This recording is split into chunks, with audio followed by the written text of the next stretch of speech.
Hello guys, this is your friend and we are back with a new fanfic.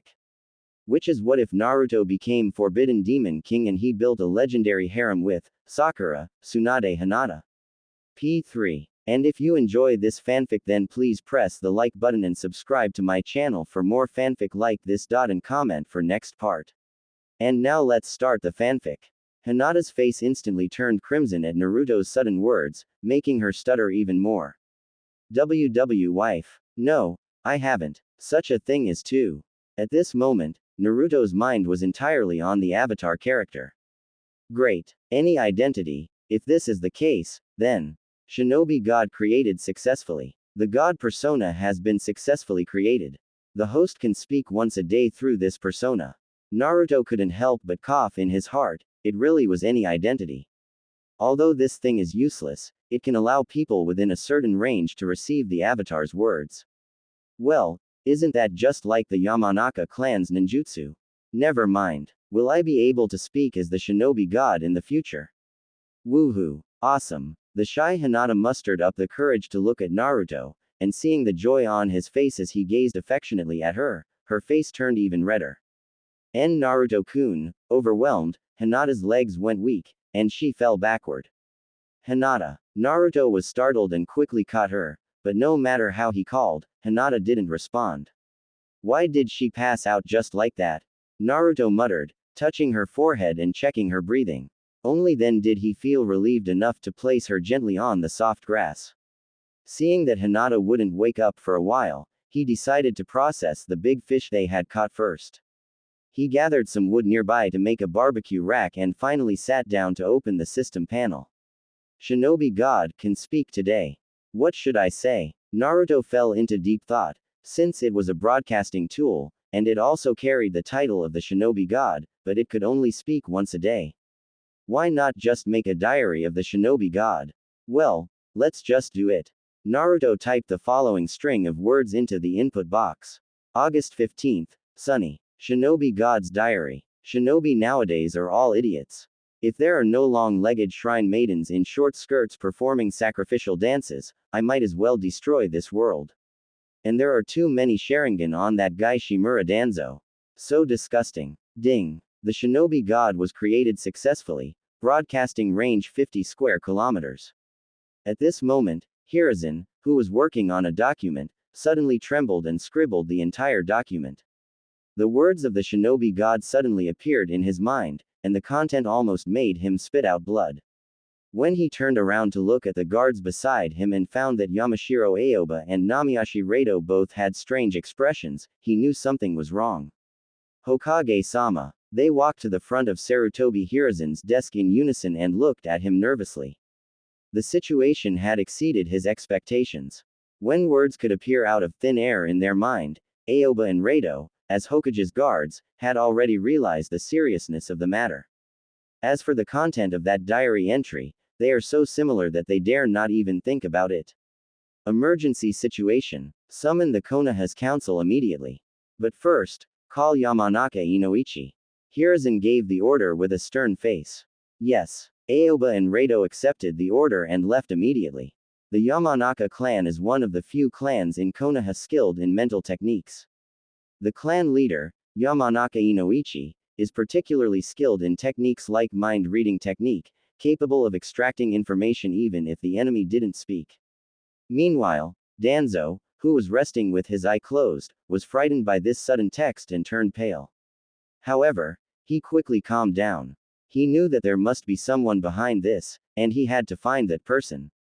Come here, Danzo called out. Bang bang bang. 5 masked root shinobi suddenly appeared and half knelt in front of Danzo. Go find out what's going on. Yes, Danzo-sama. On the other side, the Shinobi God himself was teaching Hinata how to grill fish, feeling no guilt at all and enjoying this sweet moment. See, Hinata, flipping the fish like this will make it more tender. Tasty. Question. If a teammate suddenly collapses during a mission and you ask if they're okay, and they respond with, I'm fine, what does it mean? It means, Hinata held a piece of fish, frowning as she fell into deep thought. The orange sunset shining on her made her look even more adorable. The two were sitting on a picnic cloth, playing a question and answer game. Although the game was a bit childish, for two teenagers who had feelings for each other, it was just perfect. Hinata had also received the Shinobi God's diary. Naruto told her that he received it too, and brushed off the topic with a few vague sentences, claiming he didn't understand it. It means your teammate needs medical attention. Hinata answered softly. Wrong. Naruto gently tapped Hinata's head and said seriously, this means that your teammate's airway is unobstructed and not blocked by blood. So that's how it is. Hinata nodded confusedly, thinking that Naruto was imparting knowledge seriously. So what should you ask them at this moment? Where does it hurt? No, you should ask them what is 1000-7. A chew. A minus chew. A minus chew. Kiba, what's wrong? It's nothing. Hinata's teammate, Kiba stopped and sniffled, then said, maybe I inhaled some pollen. Kiba's sister, Inuzuka Hana, walked over and squatted in front of Akamaru to check his injured leg. As the only veterinarian in the medical department, Akamaru's minor injury was no big deal for her. Sis, those things that appeared in our minds just now. I'm a bit concerned, Kiba said worriedly. Kiba, this matter involves Danzo-sama, a high-ranking figure in Konoha. It's best if we don't talk too much about it. Hana, being a mature woman, was naturally more stable than Kiba. She and Itachi graduated from the same batch. Relying on the resources of the Inuzuka clan, she is now a chunin in Konoha. Having spent so many years in the medical department, she had heard a lot of secrets, but in order to avoid trouble, she had always kept quiet about them. For example, she knew about the time when the Konoha corpse disposal unit was blocked by Root shinobi outside the Uchiha clan's compound, and then how the Uchiha clan's bodies were cremated overnight by Root. Then, there are also some unsavory rumors, such as the claim that the Hokage secretly allowed Root to conduct Kekkei Genkai experiments on humans. There are many such rumors and secrets. The true and false interwoven, making it hard to discern reality. Hana, want her only brother to get involved in these troublesome matters, nor did she want Kiba to do something foolish and attract Root's attention. That organization was notorious for its unethical actions. If Kiba got dragged into it, his life would be ruined. Kiba had no idea of his sister's good intentions, and due to the pressure of his age, he could only suppress his curiosity and squat beside his beloved dog, Akamaru. Sis, how's Akamaru? He'll be fine. Similar scenes were happening all over Konoha. In the training ground, Kakashi looked at the gloomy-faced Sasuke, not knowing what to say. It was getting late, and night was falling. Kakashi could only see the dark outline of Sasuke standing in the training ground, his heart suddenly pounding with anxiety, sensing something was wrong. Sasuke, don't fall for it. This might be an enemy's genjutsu. Sasuke didn't respond. He just stood there without moving, his whole body exuding a chilling aura of resentment. He raised his head and looked at Kakashi, and asked through gritted teeth. Why does Danzo have my clan's eyes on him? Kakashi was also stunned. He knew Danzo was unscrupulous, but he didn't expect him to be such a beast. Too many eyes. Could he have transplanted eyes on other parts of his body as well? Thinking of this, Kakashi felt a chill in his heart. But despite this, without absolute proof, he couldn't explain such matters to Sasuke. Pulling out one rotten radish could bring up more dirt. Danzo wasn't clean, but he wasn't the only one. From Kakashi's understanding of Danzo, things were never that simple. Sasuke, calm down. Kakashi, how can I calm down? Sizzle. The prepared fish slid into the frying pan, crackling and popping by the fire, its aroma wafting through the night air. Naruto-kun, you brought a pan? Hinata asked, slightly embarrassed. Of course I bring it. For a picnic, you need to be fully equipped.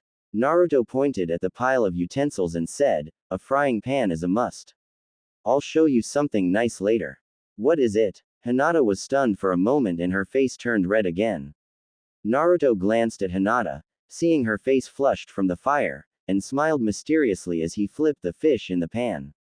You'll find out soon. The Hokage Tower was brightly lit at this time, and many shinobi were rushing in and out of the entrance, with nervousness and anxiety on their faces. At the higher-ups meeting, Hiruzen and his old peers, including Udatane Kaharu and Mitokado Homura, all stared gloomily at Danzo, who was seated at the table. Danzo, do you have anything to say?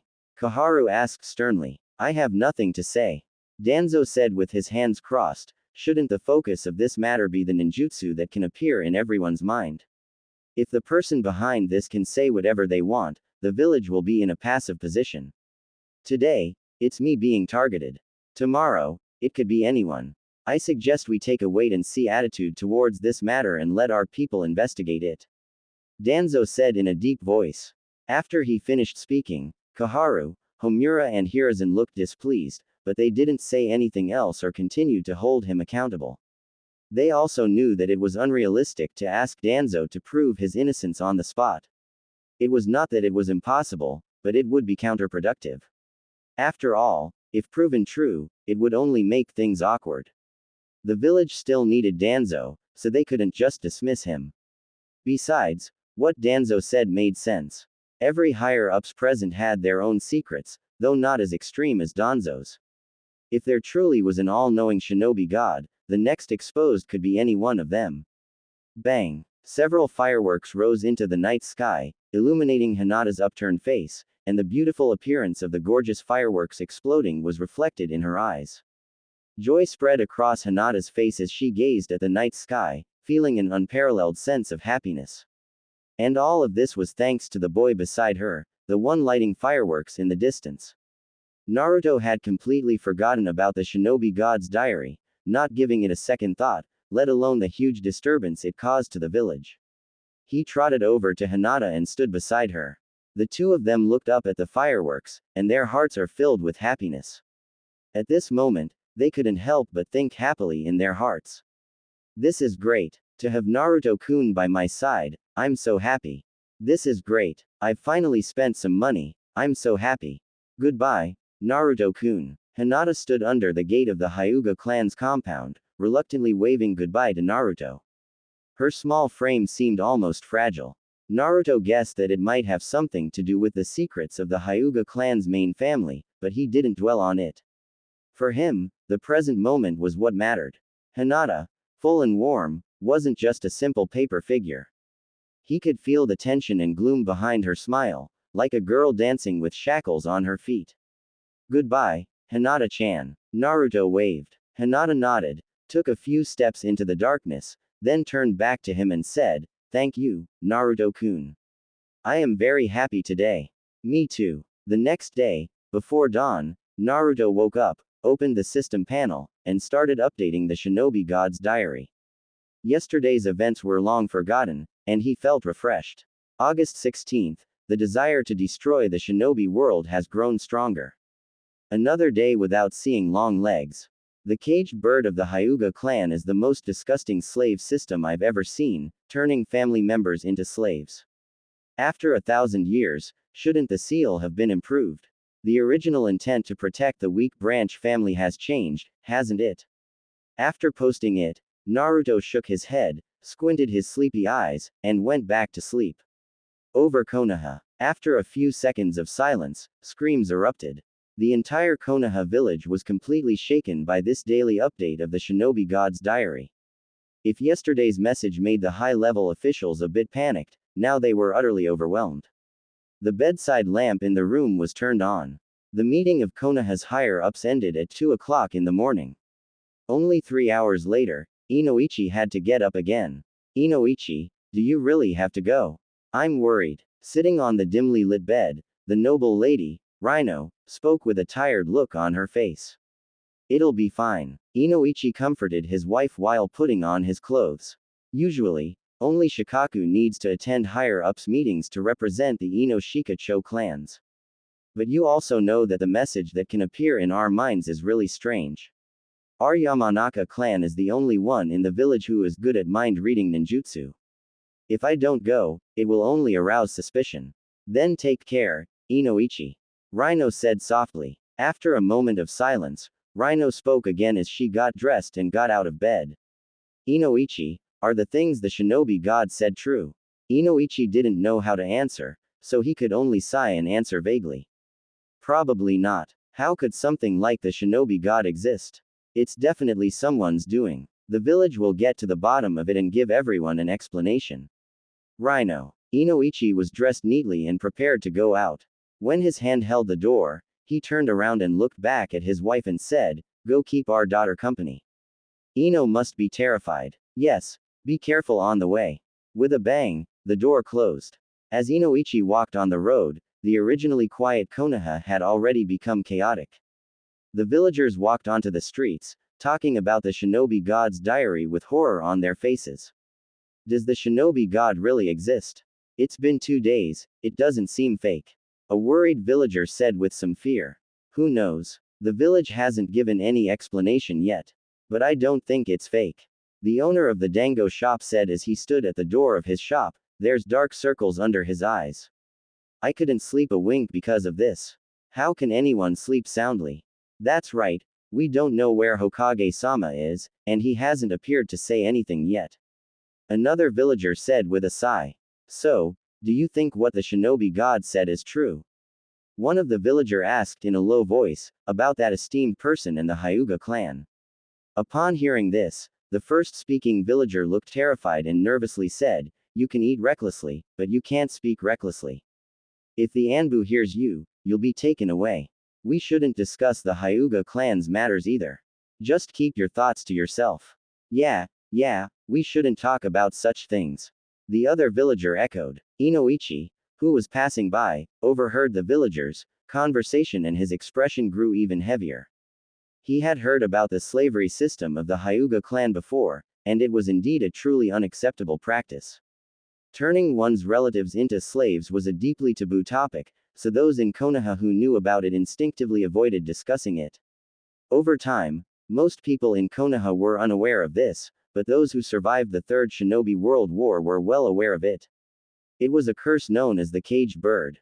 If the cursed person showed even a hint of disrespect to the group that casts the curse, the caster could punish or even kill them instantly.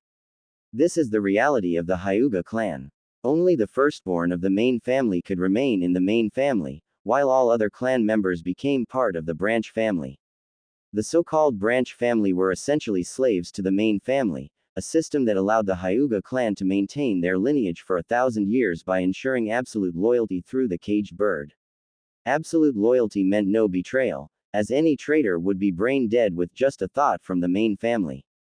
In life and death situations, branch family members were forced to protect the main family at all costs. It is precisely because of this that the Byakugan Kekkei Genkei can survive and continue no matter what happens. Interestingly, the Hyuga clan's main family under Hiashi had not followed tradition. The eldest daughter did not become the main family's leader, and the second daughter wasn't marked as branch family. Instead, things were delayed. As for why it was delayed, Inoichi didn't know. He had only heard about it and didn't care much about the Hyuga clan's secrets. His priority now was to capture the self-proclaimed shinobi god and restore peace to the village. At least restore the appearance of peace, as what happened beneath the surface was unimportant. The atmosphere within the Hyuga clan was extremely oppressive. The area inside and outside the clan was quieter than ever before, as if it had submerged in suffocating stillness. As the morning sunlight entered the courtyard, Neji sat in front of the mirror, calmly gazing at the green caged bird cursed seal on his forehead. I slept so well. Naruto, in his bare pajamas, yawned and stretched on his bed. The evil shinobi god himself, lacking any grace, scratched his butt and lazily began his morning routine. Looking at his bedhead in the mirror, he yawned again, muttering to himself. There are still 14 D-rank missions that have not been completed. I should go and get a mission today, so that people won't find out that I have hired a stand-in. Naruto. Just as he was about to enter the Hokage Tower, Naruto was suddenly called out too. Turning around, he saw the new generation of the Inoshika Cho trio.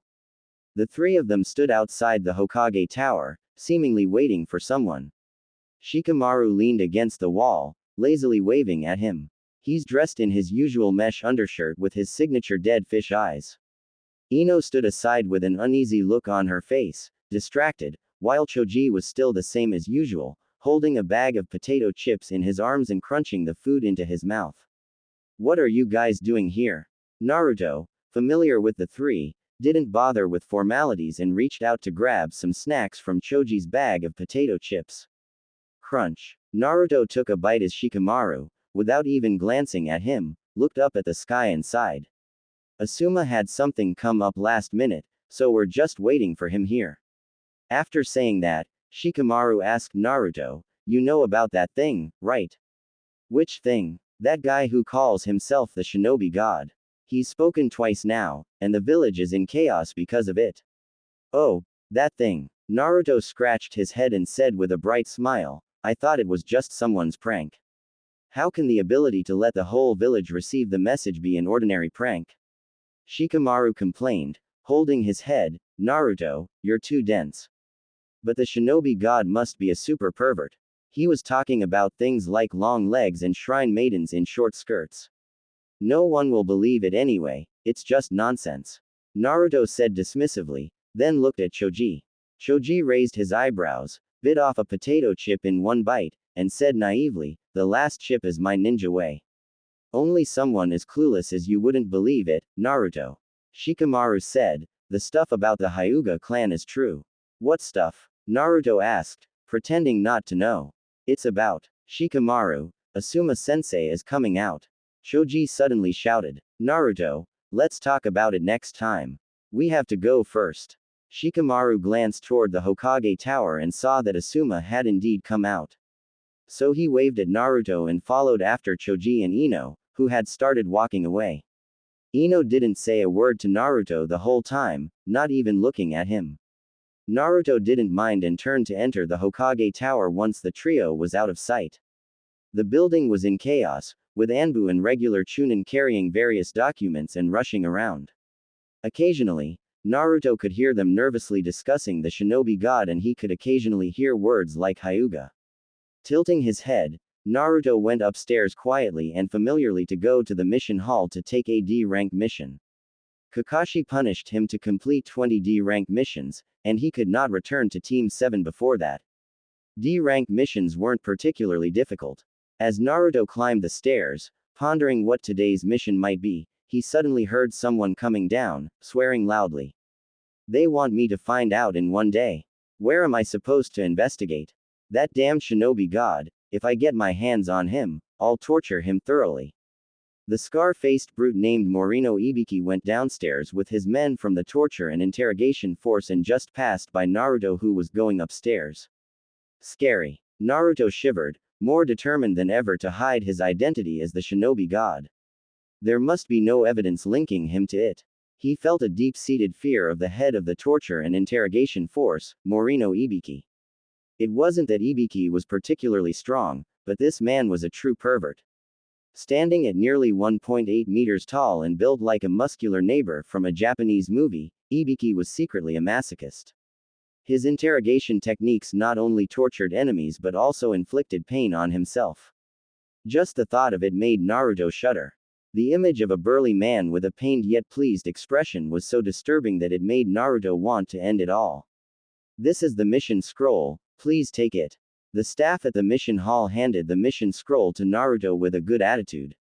Naruto walked out of the Hokage tower and opened the mission scroll. The mission was to pick up trash. Where was there so much trash to pick up in Konoha? Struggling for a while, Naruto reluctantly set off to pick up trash. In the sweltering August heat, the scorching sun quickly wore him out. He hid under a tree's shade, staring blankly at the blue sky. After a while, he threw down the trash bag and wandered off by himself. Ah, so refreshing. Naruto bought 2 ice creams from a convenience store and left with a swagger, ignoring the shopkeeper's puzzled look. As soon as he stepped outside, the heat hit him like a wave. Naruto, who had nothing to do, simply squatted in front of the convenience store and ate both ice creams, making the kids next to him cry with envy. Naruto turned to look at the 4 kids standing in the sunlight, tanned and dirty. With a slight shift in his eyes, he called out to them. Come here. Seeing the blonde who had just eaten 2 expensive ice creams calling them, the kids looked at each other in confusion. In the end, they were drawn over by the sight of Naruto 2 ice creams at once. Want some? Naruto waved the ice cream in his hand. The 4 kids are only a few years younger than Naruto, and consisted of 3 boys and a girl. They should be 8 or 9 years old, with unkempt hair and clothes. From this, it was obvious they were Konoha's orphans. Yes, the leading boy said. I can buy each of you an ice cream, but you have to answer a question first, Naruto said. The children hesitated for a moment and then nodded one after another. Naruto narrowed his eyes and scanned the four people, wondering if one of them might be the protagonist from some orphanage story. What's the meaning of YOLO? The four kids looked at each other, none of them knowing the answer. Seeing no one could answer, Naruto showed a disappointed look but still went back into the store to buy 5 ice creams, one for each of them, including himself. The four kids in Naruto squatted at the store entrance, their ice creams without a care in the world. Do you want to eat ice cream every day? Yes, yes, yes, yes. 4 pairs of bright eyes stared at Naruto, who smiled and said, then you have to do me a favor. As the orange sunset slanted across the sky, Naruto lay on a hammock with an 8-year-old girl fanning him intermittently. 3 boys were running towards him, sweating and carrying trash bags, shouting happily, "Boss, we've picked them all up." Naruto woke up from the hammock and saw it was already late. He waved to the 4 little helpers he had just recruited and said, "Let's go, I'll treat you guys to ramen." Yeah, a chorus of cheers erupted as the 4 kids, full of excitement, followed him to Ichiraku Ramen not far away. Pulling back the warm curtain, Tsuki, the owner of Ichiraku, was about to welcome them when he looked up and saw Naruto leading 4 dirty children inside. Tsuki was momentarily stunned but quickly returned to his usual demeanor and warmly asked, "What would you like to eat?" Naruto actually doesn't like ramen very much. He gets a little tired of it after eating it a few times. Fortunately, he is not picky about food. Besides, he also wants to have close contact with Tsuki. Who knows, maybe Tsuki's real surname was Otsutsuki. After all, any shinobi who hadn't eaten at Ichiraku Ramen seemed doomed to meet an untimely end. For this reason, Naruto always eats ramen with a pilgrimage mentality. The 4 children seemed a little reserved. They didn't dare to speak while standing behind Naruto. They just glanced timidly at the menu on the wall. Although Konoha's orphans are basically subsidized, they are also divided into different levels. In short, the situation of these 4 kids is not good. They are probably just barely able to get enough food. Even Ichiraku Ramen was an unattainable delicacy for the 4 of them. "I'll have the tonkatsu ramen," Naruto said, "and bring the same for my 4 friends." "Sure. Wait a moment." Tsuki responded cheerfully and headed back to the kitchen. Under the warm lights, the 4 kids sat somewhat uncomfortably, while Naruto yawned and chatted with them out of boredom. "Have you ever had tonkatsu ramen?" "No." The 4 of them shook their heads. "Then come and eat it every day from now on until you get sick of it," Naruto said casually, as if it was just a trivial remark. He didn't even know what these 4's names were. Naruto didn't ask and they didn't tell him. How is that possible? It is really possible, because what Naruto had the most now is money, and he has no place to spend it. He has no habit of squandering, and there is no reason for him to spend money casually. "You'll see," Naruto said. "Anyway, meet me at the same place tomorrow. There'll be ice cream and ramen again." "Got it, boss." The 4 of them showed happy expressions and answered in unison. Naruto was genuinely bored, which is why he did seemingly pointless things. But until he finished those 20D rank missions, he might not even be able to participate in the Chunin exam. If that's the case, then Naruto would just have to waste his August and September in boredom. Watching the 4 eat happily, Naruto yawned again, feeling no appetite. He thought to himself, when will this boring day end? I can't wait for the Chunin exams. Late into the night, Naruto parted ways with the 4 kids.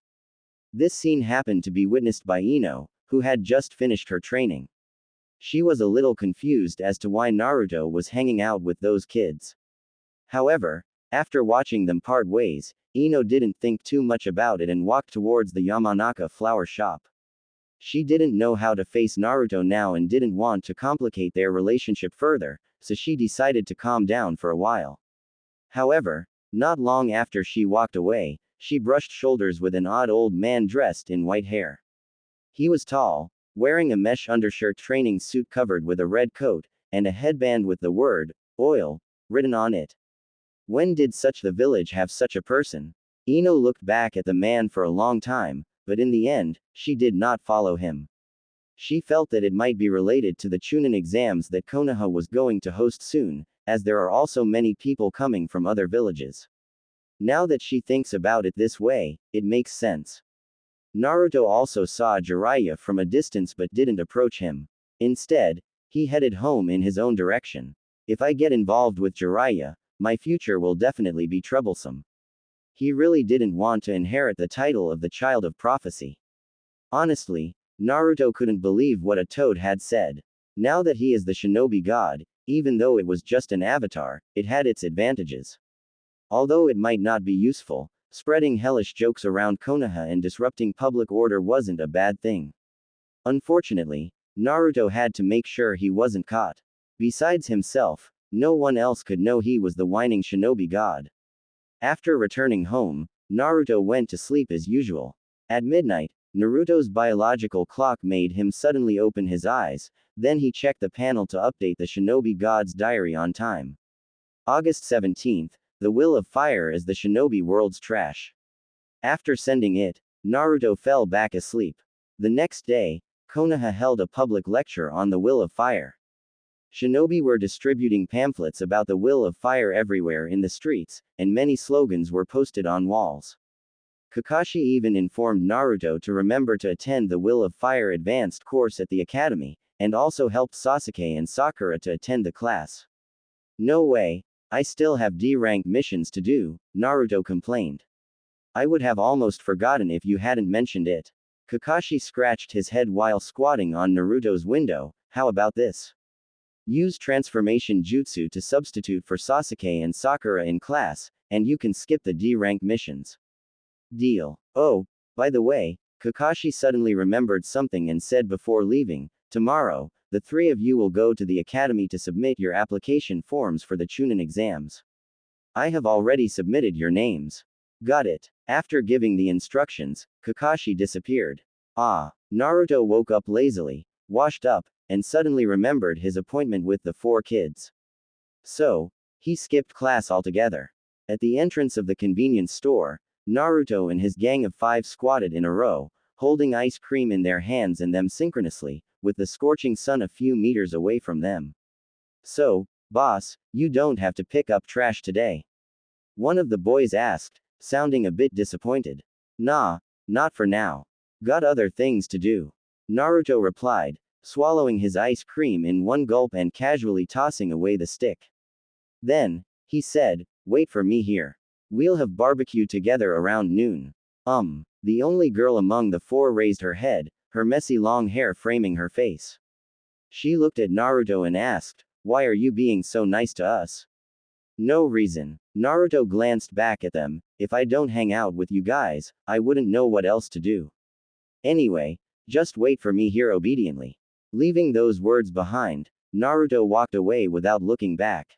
As his figure disappeared into the distance, one of the slightly thinner boys suddenly spoke up, his voice cracking like a duck, a voice that was clearly that of a 13 or 14-year-old going through puberty. Hey, Tayuya, isn't this Kyuubi's Jinchuriki a bit too easy to fool? The girl named Tayuya glared at the person who spoke and said, shut up. Keep talking like that, and I'll kill you. But the ice cream is pretty good though. Kidomaru said, are we really going to wait here for him? Orochimaru-sama's orders were for us to pose as orphans and infiltrate Konoha, and to take advantage of the Chunin exams to carry out the Konoha Crush plan. But it seems like there's still some time before the Chunin exams start. Konoha seems to have attracted a lot of attention these days. I'm not waiting anymore. Can't keep up this act. Sakin and Ukin said, I'm going to wander around. Well, it's not like we'll really starve to death without that guy. Kidomaru then shouted to Sakin and Ukin, wait for me. The two left, leaving behind only Jirobo and Tayuya in child form. Hey, Tayuya, Jirobo looked at their departing companions, you're not seriously waiting for him, are you? Mind your own business. Tayuya scowled and walked off in a different direction alone. Meanwhile, Naruto returned to the class at the academy, using transformation technique to cover for Sasuke and Sakura in class. At the lectern, the female instructor, Suzume, was preaching about the will of fire. Despite her melodious voice, it couldn't compensate for the outdated ideals of the will of fire, and Naruto found himself dozing off. In a daze, he fell asleep right on his desk. When he woke up again, the classroom was already empty, and the sunset glow seeped in through the windows. Oops, I messed up. I had plans to eat barbecue with those four, Naruto muttered to himself. He really had been idle lately, and having a few people to hang out and eat with was nice. Training was out of the question, and he didn't have to do D-rank missions anymore, just waiting for the Chunin exams. In the meantime, Naruto had already figured out how to waste his time. But now the situation was a bit awkward, as he had overslept. Oh no, it's so embarrassing, I overslept. Naruto hastily wiped his drool, then rushed out of the door. I wonder why I've been so sleepy lately. While grumbling, Naruto dashed out of the academy. When he arrived at the place they had agreed to meet in the morning, there was no one in the dusty land dimmed by sunset. Come to think of it, who would wait from noon to afternoon? They would definitely think they were being fooled, right? Or they would think that the person simply didn't care about the appointment. Naruto sighed softly. His newfound food buddies were gone, but since things had come to this, he might as well eat first. Just then, his stomach growled loudly, coincidentally followed by another set of growls from behind a nearby stack of cardboard boxes. Hearing the noise, Naruto was also stunned. A girl came out timidly from behind the cardboard boxes. At the barbecue restaurant, the sizzling meat emitted a tantalizing aroma as it touched the hot oiled grill. Naruto grilled the meat and placed it into his and the girl's bowl. Dig in, dig in. Naruto couldn't help but start eating himself. After a few bites, the girl suddenly looked up at Naruto and asked in confusion, "Isn't barbecue expensive?" "It's not expensive," Naruto said vaguely. "Don't worry, I can totally afford it." The girl nodded and started eating the barbecue slowly. After they finished, Naruto asked if she needed to bring some food back for the other three. "No need, I think they might have found something to eat already," the girl said with her hands behind her back and smiled. "All right then. By the way, if come back tomorrow morning, just wait for me here." Naruto scratched his head and said, "I will be here early. Today is an accident." "Okay." The girl nodded earnestly. After the two parted ways, Naruto walked home at his usual leisurely pace, while Tayuya turned towards an alley and quickly disappeared into the darkness. "Tayuya, did you really wait there for an entire afternoon?" Kidomaru asked disdainfully. "Did you end up meeting him?" "Yeah, and we had barbecue, but none for you." Tayuya replied casually. "Do you really think you're an orphan? Don't forget Orochimaru-sama's mission." Kidomaru warned. "One meal of barbecue and you're bought off." "Yep," Tayuya said. "One meal of barbecue, and I'm bought off. I got to eat it, you didn't. Orochimaru-sama's mission hasn't started yet, I know what I'm doing." Tayuya said. "You don't need to lecture me. Just take care of yourselves." "Tayuya, since you said so," Kidomaru looked at Tayuya and seemed to be hesitant to speak, and finally said nothing. The next day, after waking up, Naruto did not update the shinobi god's diary as usual because he was visited by the Anbu. "Hokage-sama wishes to see you." Oh. On the way, Naruto remembered his promise from yesterday and felt a bit irritated. He hoped this meeting would not take up too much of his time, otherwise he would break his promise again.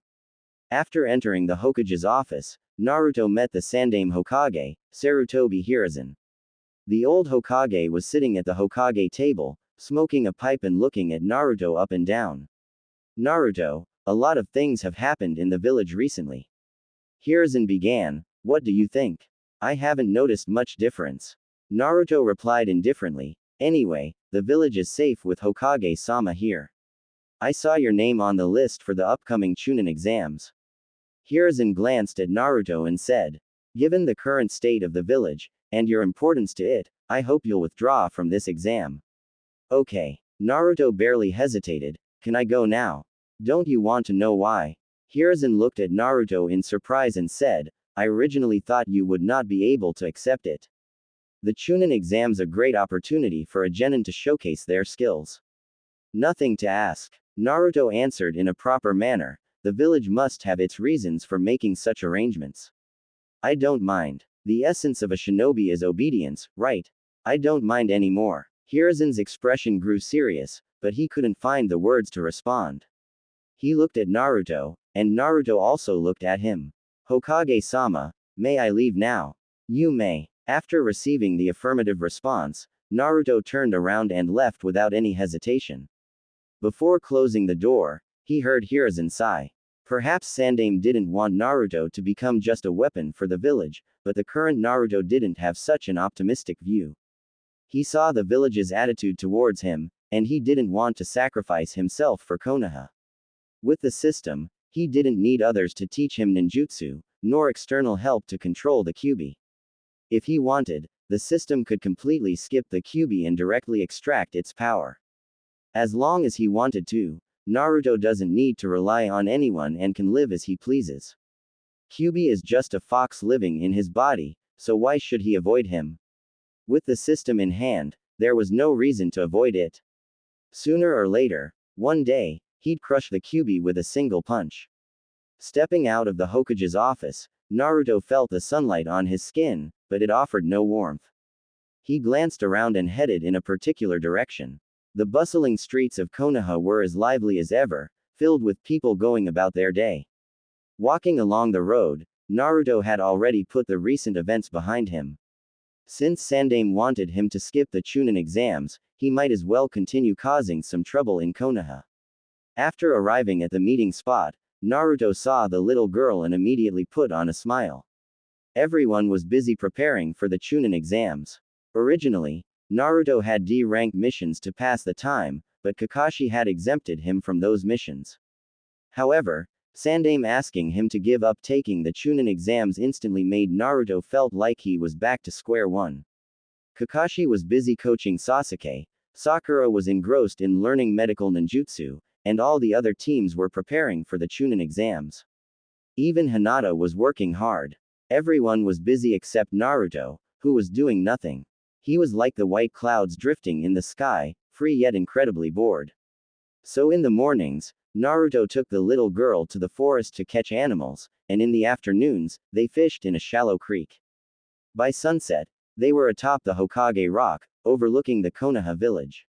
Although Naruto occasionally asked about the whereabouts of the other three, the girl would vaguely reply that they were off playing on their own.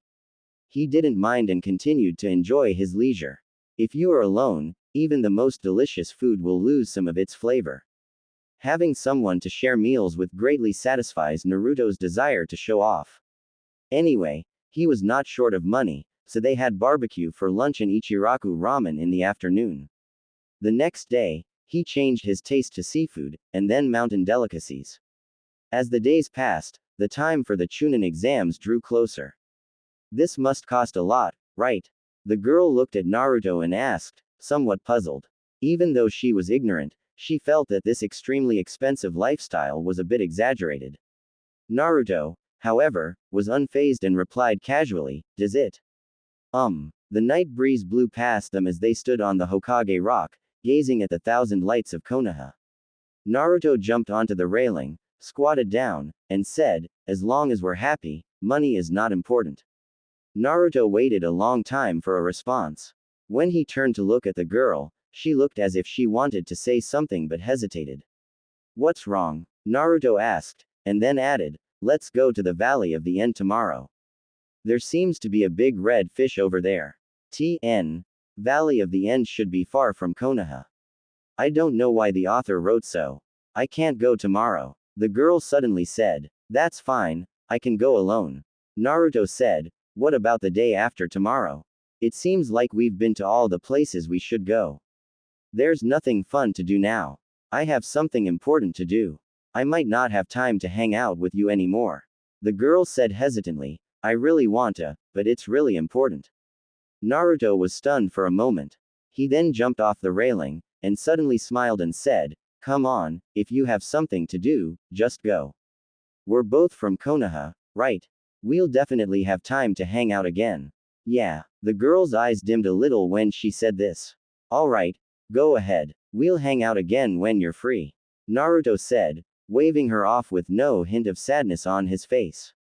Okay. The girl nodded, stood there for a while, then slowly turned around until she completely disappeared into the darkness. Under the night sky, Naruto let out a long sigh. His face showed a hint of melancholy, but he quickly brightened up again. At this time, the only people sneaking into Konoha are likely Orochimaru's people, Tsuyu. At this time, Tsuyu had already returned to the residence of the four-member team. Although it was called a residence, it was actually just an abandoned house with leaks. Hey, Tsuyu, why are you back so late again? Kidomaru called out from a distance. None of your business, Tsuyu said coldly without even looking at Kidomaru. Kidomaru felt a bit annoyed, but he still held back. He knew that Tsuyu always spoke bluntly, but almost at the same time, Kidomaru thought of a question. Tsuyu probably didn't act like this around that person, right? Thinking of this, Kidomaru spoke again with some resentment. Tsuyu, the Chunin exams are coming up, and Orochimaru-sama ordered us to be ready. You're not still hanging around that guy, are you? None of your business, Tsuyu repeated. At this time, her red hair was covering her eyes. Her gaze is icy, and her mood is foul. Tsuyu, Kidomaru finally couldn't take it anymore. He rushed forward to block her path, shouting at her. You haven't fallen for that kid, have you? He just bought you a few meals, that's all. And that Kyuubi's Jinchuriki is such a With a bang, Kidomaru's eyes widened slightly, and the next second, he suddenly spat out a mouthful of bile, and his whole body instantly bent into a shrimp shape. Tsuyu had kicked him hard in the stomach, and then watched indifferently as he writhed in agony. Kidomaru, are you okay? Jirobo, who looked like a sumo wrestler, hurried over to help Kidomaru up and asked with a worried look on his face. Get lost. Kidomaru pushed Jirobo away. His face is twisted with anger, and he left with gritted teeth. The next day, Naruto went out as usual, wandering around, fishing by the river, and swimming under a waterfall. After playing alone for a while, he felt a bit bored. He had guessed Tsuyu's identity, but chose not to expose her. The reason was simple. Tsuyu was the only one who had nothing to do at that time. With time to kill, they had played together for a few days. Now that the dream was over, it was time for Naruto to start stirring things up in Konoha. Naruto pulled up the system panel and typed into the avatar's dialog box, August 29th, with nothing to do, I'll make a casual prophecy. Sandaime Hokage, Sarutobi Hiruzen, will die during the Chunin exams. After clicking confirm, smile crept onto Naruto's face. At this moment, almost everyone in Konoha put down what they were doing and a look of horror appeared on their faces. Sandaime Hokage-sama will die. In a men's hot spring somewhere in Konoha. Jiraiya, who was soaking in the hot spring, suddenly turned serious and stared straight ahead. The tranquility of his mind shattered by the message. Even though Jiraiya and Sandaime had their differences, it was precisely because of these differences that he chose to travel, while Tsunade chose to indulge in gambling. But no matter what, Jiraiya never thought Sandaime would die. This message was clearly not a prank, as there was no chakra disturbance, yet the message entered his mind without traces. It was like a thought implanted directly into his brain, but so clear. With a splash, Jiraiya stood up from the hot spring. He wrapped the white towel on his head onto his waist, then slowly walked out of the hot spring. He had to meet Sandaime to see if he was dead or not. In the Konoha forest, at a training ground with 3 wooden stakes. The fallen leaves swirled down in the wind and were instantly torn apart by sharp blades. Thud thud thud. 3 kunai accurately hit the bullseye, prompting a sigh of admiration from the girl with 2 buns on her head. Bullseye, Neji, you're amazing. If it's just this level, it can't be said to be amazing. Neji said with a cold face. 3121. 3122. Lee gritted his teeth, doing one-handed push-ups nearby. That's already very good. After all, Neji is a genius. Tenten reassured. A genius? Neji tightened his knee pads and his gaze shifted to Lee beside him. Uchiha Sasuke is the real genius. Only by fighting him can I know the gap. Neji, what do you think about that shinobi god thing? Tenten seemed to suddenly remember something and asked nervously. The sudden talk about Hokage-sama dying during the Chunin exams and now Gai-sensei being summoned back by Hokage-sama. I'm not sure. Neji said expressionlessly, the higher-ups will definitely have a solution. It's not something we should worry about. Even though that's what you say, the Chunin exams will definitely be affected. Tenten said worriedly. After all, it concerns Hokage-sama, and if things go wrong, the Chunin exams might be cancelled. Cancelled. Lee, who was sweating profusely from his upside-down push-ups, looked at the two and said, "Didn't Guy-sensei tell us it's unlikely to be cancelled? He said that we should just focus on training. It's really hard to say in this situation now. After all, that shinobi god's words might be." Tenten hesitated at this point. The shinobi god revealed secrets about the Uchiha and Hyuga clans respectively, and Neji standing next to her was the victim of the Hyuga clan's caged bird. "It's fake," Neji said calmly. "The village has already come out to refute the rumor and told us not to pay attention to the words of the shinobi god. Yeah, especially since the other party most likely be our enemies." Tenten sighed and said, "I wonder who this shinobi god really is. It's probably someone from the village, right? Didn't Guy-sensei say that people outside the village can't receive those sudden messages in their minds?" Lee continued talking as he sweated. Neji didn't say anything and continued with his own training, but his gaze becoming even calmer. A genius of the Hyuga clan. Born into original sin, with the caged bird, there was no need for any genius. All the Hyuga clan needed was to preserve the main family's slaves.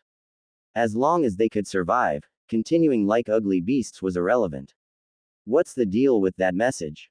Shikamaru, lying lazily on the grassy slope, stared with dead fish eyes.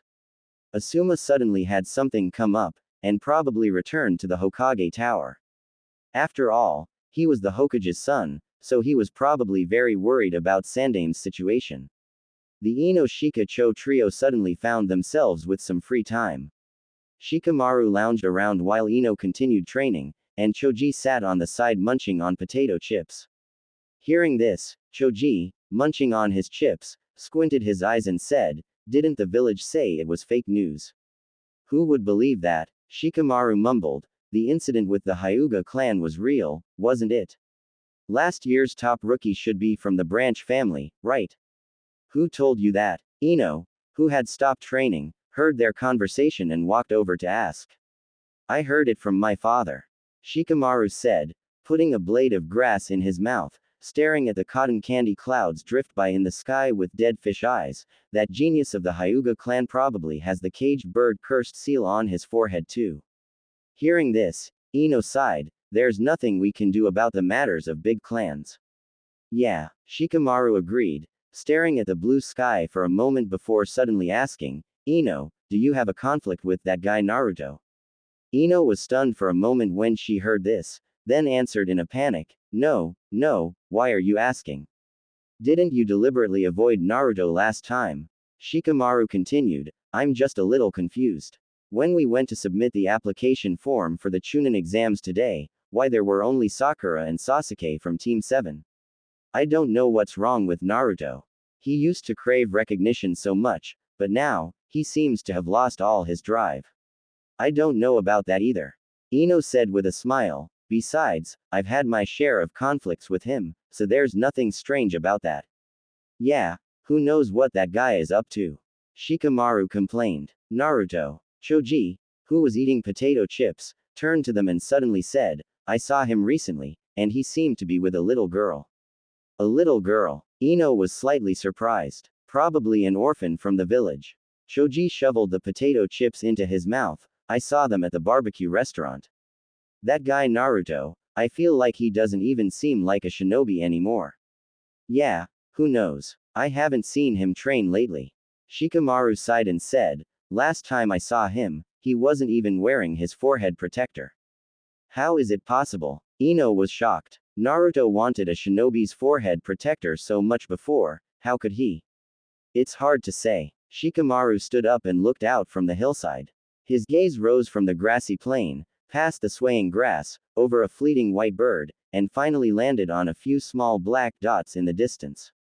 "Those people are shinobi from Tsunade, right?"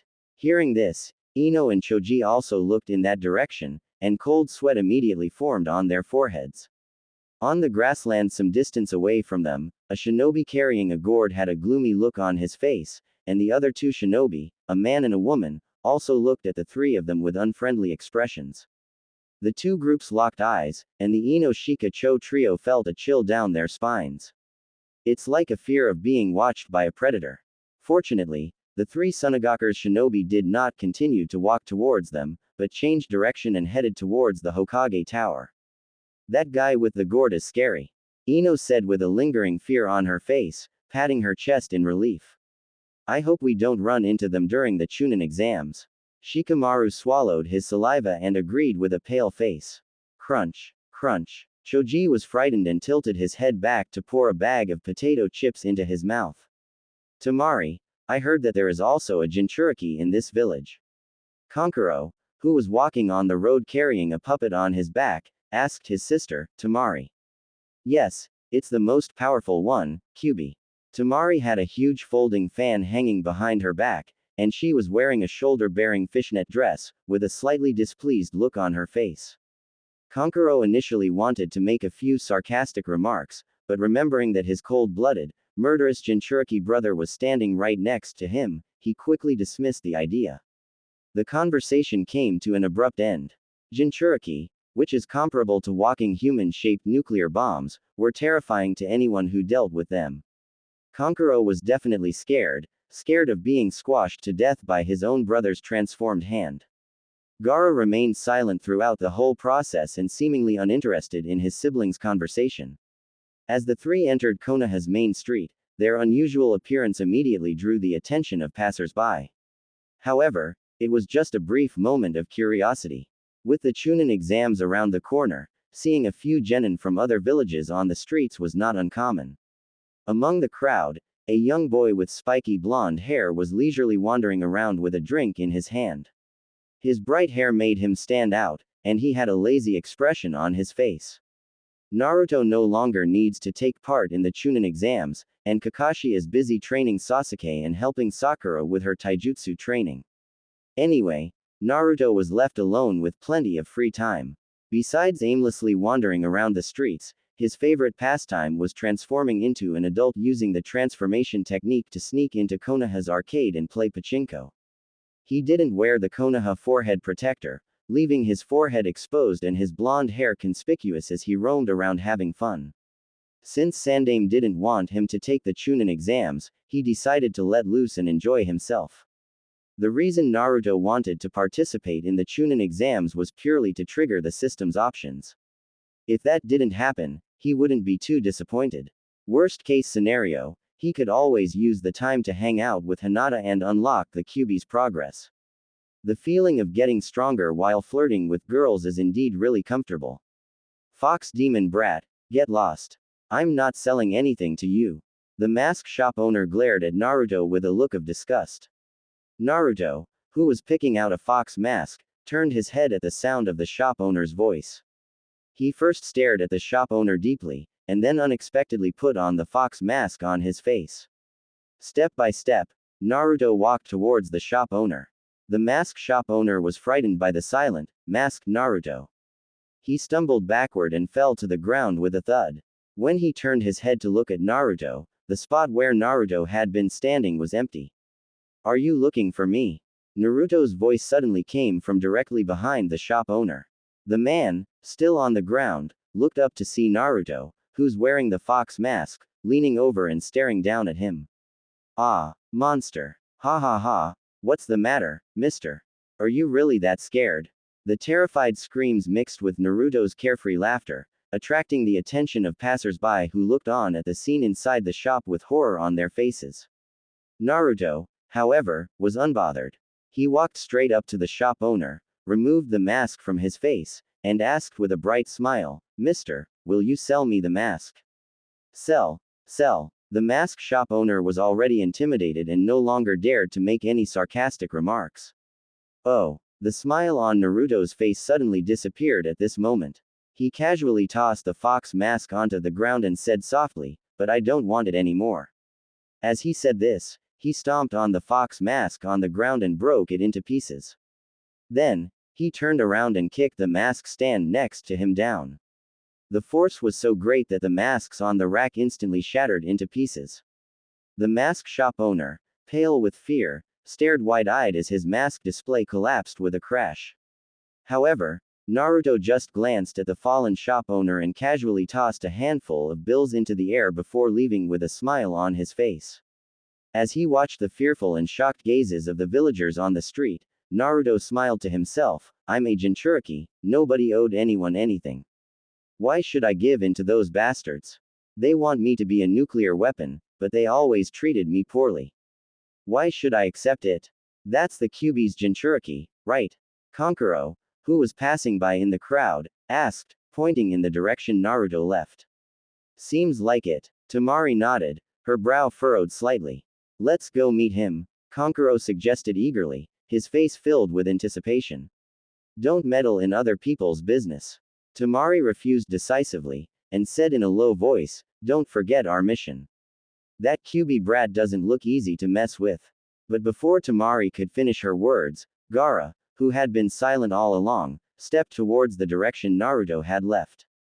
Gaara. Temari reached out to stop him, but Kankuro swiftly intervened her.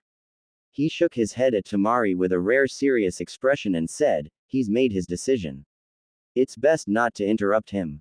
Temari fell silent and reluctantly withdrew her hand. She sighed and could only signal Kankuro to follow her as they went after Gaara. This time, Tsunade participated in the Chunin exams held by Konoha was not only for the exam, but also to secretly formulated an attack plan to destroy Konoha. As an important part of the plan, the three siblings were sent to Konoha early to participate in the Chunin exams and gather intelligence. It is precisely because of this that Temari did not want to cause any unexpected trouble before their mission even began. In the alley, Naruto suddenly stopped in his tracks. Kyuubi's approval 13.2%. During his recent date with Hinata, the progress bar soared very quickly, from 2.3% to 6.7%, and finally surged to 13.2% during the fireworks. Compared to 2.3%, 13.2% meant that Naruto had already used 1/9 of the Kyuubi's power, even capable of manifesting one tail. He turned around and saw the three siblings from Tsunade standing outside the alley. His gaze lingered momentarily on Temari's exposed shoulder net outfit. The atmosphere in the Tsunade was indeed more open. Naruto couldn't help but recall a Temari fan art he had seen before he crossed over here. Gaara stared at the blonde-haired figure before him and spoke, I smell the scent of my kind from you. As soon as he opened his mouth, Gaara showed his Tsunade syndrome. Naruto knew very well that Gaara was still in his rebellious phase at this time, so he didn't bother with him too much. After all, Gaara is the legitimate prince of Tsunade, and standing beside him is the Tsunade's princess, Temari, and the young prince Kankuro, who has no interest in the throne. All three had a somewhat non-mainstream look, which made Naruto lose any desire to communicate directly. Waving his hand dismissively at Gaara, Naruto said impatiently, I'm not a Tsunade. How can I be the same as you? Chuni what? Kankuro asked in confusion. You guys have fun. I'm leaving. Naruto waved his hand again, turned around, and started to leave. But as soon as he lifted his foot, a surge of killing intent suddenly surrounded him. This strong killing intent came from behind him, from Gaara, who loved playing with sand. Naruto glanced back, and the Kyuubi's chakra surged instantly. His face transformed into a half-human, half-fox expression as he snarled at the Tsunade's genins. Get lost. Don't make me say it a second time. Outside the alley, Temari and the other two stood in the sunlight, but they were completely stunned. Even Gaara retracted his killing intent and looked at Naruto in the shadows with fear. Let's go. Temari whispered urgently, no longer caring about anything else at the moment. She quickly grabbed the hands of her two rebellious brothers, not looking back as she hurriedly led them out of the alley. It wasn't until they had gone a considerable distance that she released them, gasping for breath. What was that? Kankuro, whose face was painted with purple striped camouflage, asked, his eyes vacant and his hand trembling as it supported him against the wall. Kankuro, still rational, knew that Gaara standing beside him was also a monster and that the term, monster, was taboo, so he didn't say anything harmful or unnecessary. The Kyuubi, Temari, with her entire body trembling, said. Her legs were so tense that they were still spasming. How could there be such a terrifying thing in Konoha? Kankuro recalled the scene moments ago, his purple lips quivering incessantly. Kyubi. At this moment, the Jonin leading the Sunagaku team had already stood beside them. He frowned and glanced at the three. How is it possible? You must have been tricked by that brat. Tricked. Tamari and Kankuro exchanged glances, but Gaara didn't react at all and still stood there indifferently. Baki-sensei, what do you mean? Tamari asked anxiously, cold sweat beading on her forehead.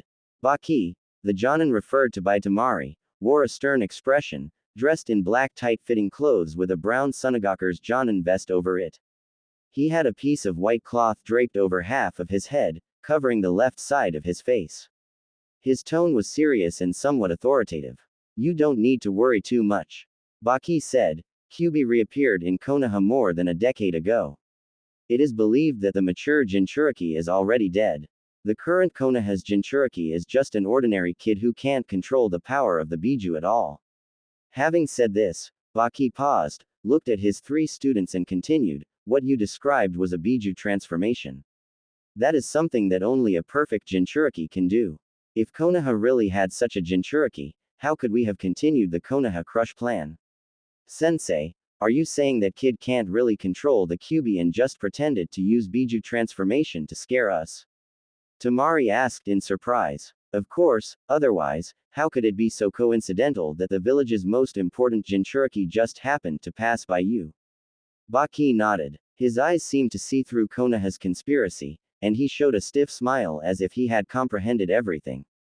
The Chunin exams are a competition to showcase the new generation's strength from various villages. How could Konoha miss this great opportunity to intimidate our Sunagaku? I see. Kankuro nodded. Although he still felt something was wrong, he felt it was unimportant. Since a Jonin like Baki said so, and their ally for this cooperation had very reliable intelligence, there is naturally no reason to doubt it. Tamari also breathed a sigh of relief, then gritted her teeth and said viciously, that guy actually dared to trick us. He better not fall into my hands in the future. Gaara, who had remained indifferent, merely glanced at them coldly, but did not speak to correct them. The moment he lowered his head, his eyes were filled with fighting spirit. Gaara knew best whether that was the pressure from a Biju, and there was no doubt about it, it was the Kyubi. The next day, a heavy rain poured down in Konoha. Led by Kakashi, Sakura and Sasuke headed to the Hokage Tower to submit their Chunin exam application forms. The three of them walked in the rain holding umbrellas. Under the pink umbrella, Sakura broke the silence and mustered up the courage to ask Kakashi, whose back was ahead of them, Kakashi-sensei, why can't Naruto take the Chunin exam with us? Kakashi stopped upon hearing her question and turned to look at Sakura. It's Hokage-sama's order, there's nothing we can do about it. But, Sakura swallowed, her fingers gripping the umbrella handle turning white in the downpour, we're a team, aren't we? The sound of the rain drowned out most external noises, forcing Sakura to shout so that Kakashi could hear her. Raindrops soaked the tips of her pink hair. Her voice trembled slightly with hesitation. You taught us, Kakashi-sensei, that we are a team. So we shouldn't just leave Naruto behind. Sasuke also stopped and frowned slightly. Although he didn't say anything, his gaze toward Kakashi conveyed his agreement. Even if this is the order of Hokage-sama, are you going to disobey it? Kakashi asked, looking down at Sakura without emotion. Perhaps your and Sasuke's qualification for the exam will also be affected. Even so, will you still insist? Sakura hesitated upon hearing Sasuke might be affected too. Kakashi ignored Sakura's hesitation. He single-eye swept over Sasuke and Sakura, and he asked them in a serious tone, the Chunin exams is the only way for a genin to become a Chunin. It is also the fastest way for you to become a Chunin.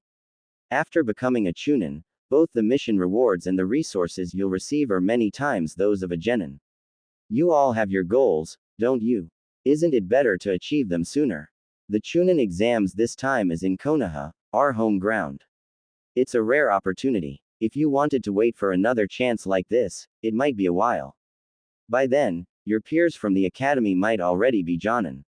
Even so, will you still insist? Boom. Lightning flashed through the rain, and the sound of the downpour grew louder. The raindrops hitting the umbrella seemed to be questioning their consciences. Sakura and Sasuke both fell into silence, allowing the sound of rain to be infinitely amplified. It's okay. Kakashi spoke again. The order not to participate in this Chunin exam was personally given by Sandaime Hokage-sama. It is not something you can change. Let's go, or we'll be late. As he said that, Kakashi had already turned around and was walking forward with his tactical boots splashing in the puddles. Sakura couldn't help but cry. She remembered the first time the three of them shared information, and Naruto's words of comfort to her. There's nothing wrong with being an ordinary person. Sakura, your strength isn't in combat. You don't need to overextend yourself. Sasuke and I handle the fighting. Sakura couldn't hold back any longer, and tears welled up in her eyes as she lowered her head and sobbed. She regretted her moment of hesitation, knowing Naruto had never wavered in such moments. Kakashi-sensei, I still want to take the Chunin exams with Naruto. Sakura raised her head and shouted out. Tears blurred her vision, and she wasn't sure if Kakashi had already walked far away or if the heavy rain had drowned out her words. The sound of footsteps splashing through water approached, and Sakura felt a warm hand rest on her head. When she looked up, she saw Kakashi's smiling eye, and he said gently, I agreed. You are indeed exceptional. Sasuke has already told me, and Sakura, you've done very well. This feels so good. Naruto soaked in the hot spring, feeling his skin gradually relax. He closed his eyes and let out amidst the rising steam. Outside, the heavy rain continued to pour. Due to his reckless actions yesterday, the Anbu had resumed their surveillance of the Jinchuriki, so Naruto had simply decided to hide away in the hot spring. Was it really necessary just because he knocked over a mask stall? Besides, didn't I pay for it? Wasn't the money he threw into the air still money? And the shop owner did take those money in the end. On the rooftop opposite the hot spring, an Anbu's member was very unhappy. Even though he was hiding carefully, the heavy rain outside had nearly soaked his underwear. His heart was as cold as his damp underwear. It was normal for an Anbu's member to suffer a little. It was nothing new. But seeing his surveillance target leisurely blowing bubbles in the hot spring, sipping clear water, and even dining in the spring made him feel despondent. Just as the Anbu's member was feeling the gloom of life, thinking that he was living worse than a kid and questioning his resolve as a shinobi amidst the rain, there was a sudden bang, and another Anbu's member appeared through the rain. Shift change, Yama. The Anbu's member codenamed Yama turned around and his lifeless eyes startled his colleague. Yama, are you okay? I'm fine. Yama shook his head, exhaling a breath in the rain and muttering softly, maybe I should visit the hot spring too, but Commander never gives us any leave. Soaking in a hot spring must be so comfortable and warm. Damn it, why did I become an Anbu knowing this job is endless overtime? But if I don't become a shinobi, I'd have to go into other lines of work. Being a host in a nightclub doesn't seem so bad. Maybe I should try resigning to the commander after this shift. The new Anbu's member swallowed hard as he watched his partner's disheartened back. Yama, his soul has been polluted by the Kyuubi's Jinchuriki. Midlife crises aren't avoidable, even for Anbu. After all, Konoha doesn't keep idle people. If a shinobi passed the golden age of 30, they had to consider transitioning to other roles. Generally speaking, shinobi from large clans would start taking over clan affairs around the age of 27 or 28, transforming from combatants to civil servants who uphold the will of fire in a steady and loyal manner. There are many such examples, such as Neji's deceased father, Hyuga Hazashi, and the older generation of the Ino Shika-cho trio.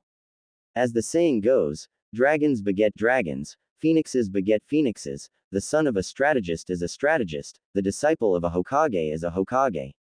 Is the essence of the will of fire hard work over talent? Of course not. The will of fire is truly divine. Naruto sighed in the hot spring. No wonder Sandaime is said to be the greatest Hokage of Konoha. It really is true. Theism, pantheism, and child of prophecy are all little brothers in front of the will of fire. Splash. Naruto stood up from the hot spring pool, walked slowly towards the shore, and a smile suddenly appeared on his face. The will of fire, hey. In the midst of summer, heavy rain poured down relentlessly. The murky gray sky resembled a giant inverted bowl, tightly covering the sky over Konoha. It was already afternoon, but Naruto still hadn't worn his forehead protector. He walked towards his apartment in his loose black robe, stepping through puddles with a splashing sound. Children without umbrellas can only run hard. Naruto agreed deeply with this statement. Just now, he had watched a child without an umbrella dash past him, his pants rolled up high, splashing water half a meter with each step. Shira didn't bring an umbrella again today. An old man at the street corner called out to the sprinting boy from the shop doorway. Grandpa Ku, don't worry about me. The boy's voice was full of determination. I want to be the Hokage in the future. Hearing this, Naruto's eyelids twitched slightly.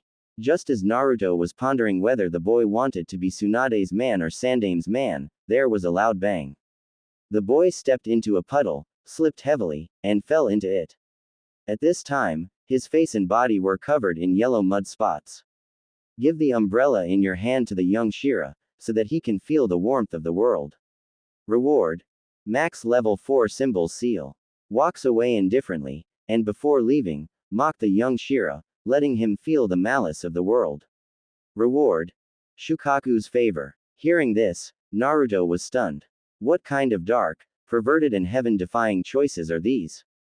For a young boy, how much psychological damage would a slip after falling into a puddle cause? Oh no, oh no, oh no. Sighing, Naruto showed a compassionate expression as he walked in front of the boy with a large black umbrella. The boy in the puddle gasped for breath, struggling to get up. There's bright red blood oozing from his trouser legs. Despite this, he still wore a sunny smile on his face. Just as he was about to make a self-deprecating remark to ease the embarrassment, he suddenly noticed a large black umbrella covering him, and a yellow-haired man in a black loose robe was looking at him. The young Shira looked somewhat surprised, seemingly puzzled about why this blonde boy was standing next to him. Could this be the encounter of friendship between boys in the youth storybook? Just when the young Shira was about to express his goodwill, a large black umbrella was suddenly handed to him, and the blonde boy spoke calmly. For you. Shira instinctively wanted to refuse, but then he thought that he could use this umbrella as an opportunity to start a new friendship, so why not? Thank you. Shira gripped the handle of the umbrella and was about to say some opening remarks to introduce himself, but in his mind, he was already imagining the scene of chasing dreams together with his new friend. My name is Shira, what's your? Before he could finish his sentence, the umbrella handle in his hand was suddenly snatched back by Naruto, who walked away without looking back. Huh, snap. The dream of chasing dreams together under the sunset was shattered. The young Shira's face instantly flushed red, and he blurted out something as he looked at Naruto's quickly departing back. Psycho. Ding. The 4 symbol seal is acquired successfully and automatically nurtured to the maximum level.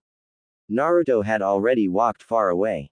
The umbrella handle had left his hand for less than 3 seconds, and it still retained his body temperature. Having an umbrella on a rainy day really felt nice. The reason for choosing the 4 symbol seal is simple, which is to control Kyuubi in a physical sense. It's not a pleasant feeling to have a time bomb in his stomach, so he wanted to see if they can talk about it. If they can't, then he'll have to flip the table. Just use the 4 symbol seal to shrink the Kyuubi's cage, and then give him a lesson in confinement and restraint. As Naruto returned home, the rain gradually subsided. Humming a strange yet simple tune, he ascended the stairs with brisk steps. The old-style apartment where he lived had few residents, comprising a complex and peculiar mix of people. Sometimes he saw young girls, other times only old folks. But on rainy days, people were rarely seen. While shaking the rain off his big black umbrella and forcefully stomping his feet to shake off the rain-soaked pants. When Naruto was reaching for the key to open the door, he looked up and suddenly found a person squatting not far from the door. It was a young girl with cherry blossom pink hair and a broad forehead. She leaned against the wall, seemingly asleep, with her wet hair hanging down. Sakura. Sakura. Why is she here? Wasn't she supposed to be with Sasuke registering for the Chunin exams? Naruto crouched down and leaned over to take a look. Is she really asleep? Isn't this a plot straight out of light novels? Damn it, degrading. He had never read those indecent light novels, only the proper romance ones on that particular site. Confirming that Sakura was indeed asleep, Naruto marveled at the peculiarity. Sakura was crouched against the wall, sitting in a position with her legs curled up and her butt touching the ground, her wet pink hair hanging down. The girl was breathing rhythmically with her eyes closed. People typically fall asleep easily in two scenarios, either in a warm air-conditioned room or when it's cold. The summer temperature was not low enough to freeze anyone to death. In fact, the heavy rain has washed away the heat of the past few days, making it quite cool. Something is fishy. Naruto scratched his head and tentatively nudged Sakura's shoe with his foot. No response. Scratching his head again, Naruto finally sensed a trace of chakra. Clumsily recalling the knowledge taught in the academy, he formed a dispelling hand seal. Wake up! Naruto called out, forming a hand seal with his hands, and fiery red chakra surged into Sakura's body. Instantly, Sakura's head snapped up, gasping for breath as if she hadn't breathed in ages. I'm saved, Sakura said tremblingly. What happened? Sasuke was taken away by a strange man, and I was caught in that man's genjutsu. Kakashi-sensei should be chasing after him. Naruto, you need to come with me. Kakashi-sensei and Sasuke are in danger. Sakura reached out to grab Naruto's hand. But in the next second, Naruto turned around and kicked Sakura right in the cheek. Oddly enough, Sakura let out a scream of pain and jumped back skillfully to create some distance. Though she still looked like Sakura, her eyes were particularly fierce at this time. How did you see through me? You seem to like digging into people's minds. Naruto retorted. Hee hee. The fake Sakura laughed, reaching behind her waist and quickly pulling out two sharp kunai. It doesn't matter if you don't tell me anything. After all, you're just a corpse.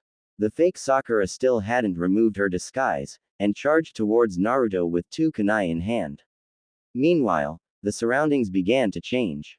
A static noise buzzed in Naruto's ears, like the sound of an old projector getting stuck, and the light around him suddenly dimmed. To be more precise, the light around Naruto was swallowed by darkness. It didn't dim uniformly but was torn apart by the darkness as if it were consuming flesh and blood. Everything went pitch black, and Naruto felt the ground shaking beneath him, as if it might collapse at any moment. After calming himself down, Naruto instinctively stepped back and jumped away. This is a genjutsu world, while the real enemy was attacking him outside. Naruto didn't pay much attention to what he saw in the genjutsu world, instead focusing on instinctively controlling his body to avoid attacks. Until the enemy entered the genjutsu world as well. Boom! The darkness suddenly retreated, and Naruto looked up to find himself tied to a stone pillar. In the night sky, a blood-red moon hung, casting its crimson light equally on Naruto and the smirking face of the fake Sakura holding the kunai. Why do you always like to smile like that? Naruto constantly provoked the assassin, teasing their fragile nerves, knowing that calmness was the greatest mockery of death. Haha. Wait until your stomach is slit open, I will tell you the answer. The fake Sakura's eyes shone with a nearly pathological glint, and she kept on her fingers in her mouth. It was both a little seductive and a little terrifying. Her deranged state made her look like a mentally deranged lunatic. Whether she was speaking or her fingers, the fake Sakura's eyes never left Naruto, holding her face in a classic yandere pose. Indeed, having pink hair while acting like a yandere didn't feel out of place at all. Damn it, why am I thinking of Yuno Gasai at a time like this? What did you say you were going to do to me? Naruto smiled, looking completely unfazed. I didn't hear you clearly just now, can you say it again? Are you scared? Yes, I almost peed myself. Naruto said lightly, I plan to redeem you and guide you onto the right path. Redeem me? Ha ha ha ha. The fake Sakura laughed like she had heard the biggest joke of the century, bending over in laughter. How are you going to redeem me? By begging for mercy. Maybe if you kneel and beg now, I might be in a good mood and let you go. Not a chance, you're dead. An hour here is only a minute outside. The fake Sakura slowly walked to the immobilized Naruto, raised the kunai in her hand high, and stared at Naruto expressionlessly. Die. Wait. Do you have any last words? The fake Sakura still maintained the posture of holding the kunai high. I do have something, Naruto coughed, staring intently at the fake Sakura, and asked. Have you ever seen a mouth seal? What? The question confused the fake Sakura. 4 symbols seal activated, devour. Boom. The genjutsu was instantly shattered by a devastating force, and that extremely terrifying force came with an ancient and dusty feeling. Suddenly, the fake Sakura vanished and was pulled into the seal while spinning. At the same time, in the dark and humid 4 symbols seal space, the fake Sakura landed in a puddle, and Naruto stood on the puddle in front of her. Behind Naruto, a huge fence-like mahogany cage stood tall. From the darkness, a giant fiery red fox head slowly emerged. The massive fox, like a mountain, had a mouth full of sharp teeth and blood-red eyes filled with terrifying malice. The fake Sakura was stunned, her body collapsing in the puddle as tears streamed uncontrollably. Naruto smiled and stared at the fake Sakura as he spoke word by word. I caught you, human. There was a huge flash of hatred in Kyuubi's eyes, and violent killing intent exploded in the dark, damp dungeon. Red chakra surged like a mist, desperately trying to escape the confines of the cage. Unfortunately, no matter how fast the red chakra moved, it remained trapped within the red bars of the cage. The spaces between the bars seemed to have an invisible barrier, separating inside from outside, creating an inescapable prison. Yes, a human. Naruto no longer paid attention to the fake Sakura in the puddle and turned to face the furious Kyuubi with a smile. So what can you do about it? Come out and beat me up. Roar. An furious roar erupted, causing the entire space to tremble violently. Water began to pour down more rapidly, gushing out. However, nothing changed. Naruto continued to stand there, laughing brazenly. At that moment, the fake Sakura behind him stood up again and rushed towards Naruto with a kunai in hand. The kunai aimed for Naruto's neck, but Naruto stood there seemingly unaware of the attack from behind. Boom. Just when the fake Sakura was about to succeed, a red tendril shot up from the ground and slapped her directly. The fake Sakura bent backward skillfully, dodging the red tendril that nearly grazed her nose. Seeing the tendril that matched the red bars of the cage, cold sweat drenched the fake Sakura's back. Impossible. Absolutely impossible. This place doesn't exist, it's just a genjutsu. But in the next second, more red tendrils sprouted from the ground and rushed towards the fake Sakura accurately as if they had intelligence. Bang, bang, bang. The red tendrils kept attacking, shattering the ground. The fake Sakura's escape route was riddled with potholes. The tendrils moved faster and faster, almost imperceptible to the eye. Splat. One tendril pierced her flesh, and the fake Sakura screamed in agony. The remaining red tendrils seized this opportunity and struck. The fake Sakura's hands and feet, along with the skin and flesh, were nailed to the ground, and a tendril pierced her stomach, creating a gruesome wound. Blood spurted out and splattered all over the ground, forming a fox-shaped blood shadow. Ah! The heart-wrenching pain instantly corroded the fake Sakura's mind, and the transformation technique could no longer be maintained. With a bang, the fake Sakura's true form was revealed. It was a shinobi wearing a mask, and blood was seeping from under the mask. He had never imagined that a little genin brat would be so powerful. Any other genin would fight with fear when faced with life and death. But Naruto is different. The battle with Zabuza had made him grow, and walking the edge of life and death didn't frighten him, instead, it excited him. He understood one thing: the outcome of a battle isn't determined by the enemy's strength but by the intensity of one's own desire to fight. In other words, as long as they are enemies, they should be killed with all possible cruel means. The screams echoed in the dungeon. And Kyuubi, who was watching from behind the red bars, showed a trace of fear in his eyes. He could sense the oppressive power of those red tendrils, which was very similar to the aura of the red bars imprisoning him. If the little brat in front of him could control those tendrils, then he could definitely control the red bars as well. But Kyuubi hadn't realized that Naruto, who had been watching him all along without turning his head, had noticed the fear in his eyes and smiled. So, what do you think? What? Kyuubi bared his teeth at Naruto, glaring at him with his red eyes. Human, you deserve to die. I asked what you thought of this performance. Naruto ignored Kyuubi's outburst. Performance. Kyuubi looked at Naruto with disdain and said contemptuously, you humans just love to kill each other. It has always been this way for thousands of years. Seems that way. Naruto tilted his head, and his neck made a crisp sound. Ouch. It hurts so much. I'm dying, dying, dying. I should have known not to show off. Showing off will only lead to bad consequences. Cough, cough. Naruto awkwardly cleared his throat and waved his hand under Kyuubi's contemptuous gaze. The shinobi, who was nailed to the ground and it was not certain whether he was from the Anbu or the root, was immediately dragged underground by the red tendrils. Moments later, he reappeared inside the red cage. The man still retained his consciousness, and under the influence of adrenaline, he looked in horror at the colossal red fox towering like a mountain. What do you want to do, human? Naruto lowered his head, his eyes obscured by shadows. Kyuubi could only saw Naruto's mouth curled up. Swallow him. What? Kyuubi was furious when he heard this. He was enraged that this human actually dared to command him, even suggesting him swallow a filthy human. What does he take me for? A dog? How ridiculous. Human, you will pay for your insolence. The space began to tremble with unprecedented force, as if on the verge of collapse. A red whirlwind emerged out of nowhere. Naruto stood amidst the oncoming red wind, swaying momentarily like a reed in autumn before stabilizing again. This time, Naruto's voice was cold and clear. He raised his head and stared at Kyuubi with a serious expression, commanding in an unquestionable tone, "Kurama, swallow him." The moment Naruto accurately called out his name, Kyuubi was momentarily stunned. Naruto's eyes burned with fierce and terrifying emotion. "Swallow him," Naruto shouted loudly, his voice stern and resolute. At this time, he seemed like a completely different person.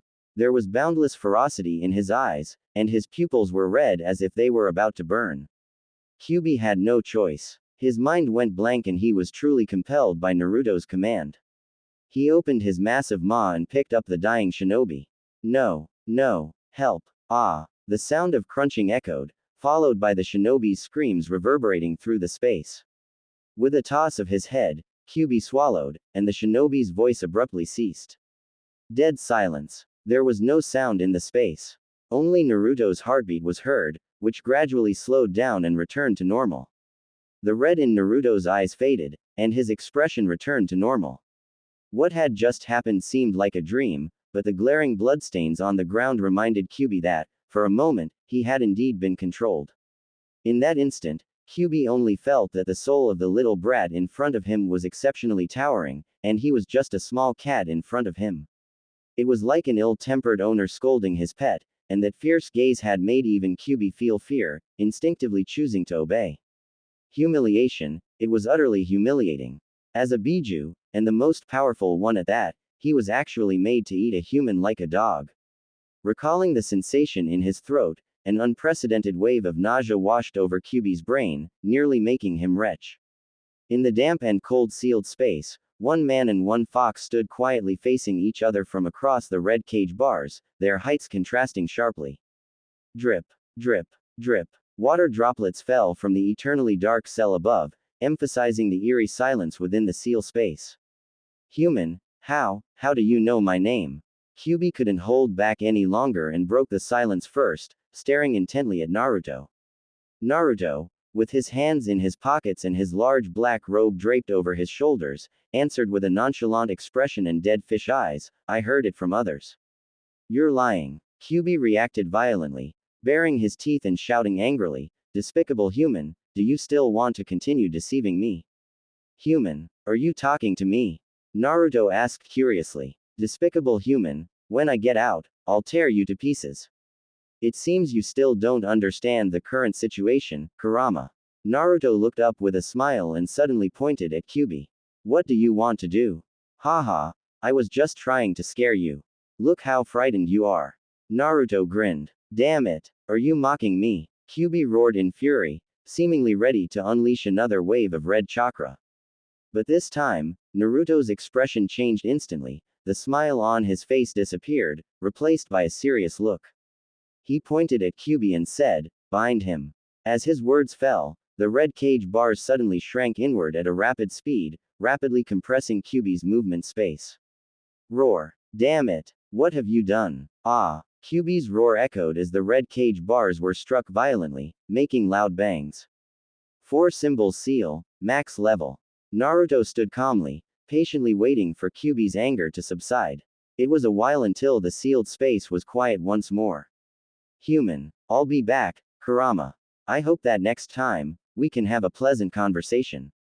Naruto said, his consciousness flickered and he left the seal space directly. In a flash, Naruto stood in the hallway. The heavy rain outside had almost stopped. He reached into his pocket, trying to find his apartment key. As he pulled out the keys, he suddenly heard footsteps coming up the stairs from the other end of the corridor, and it seemed that there was more than one person.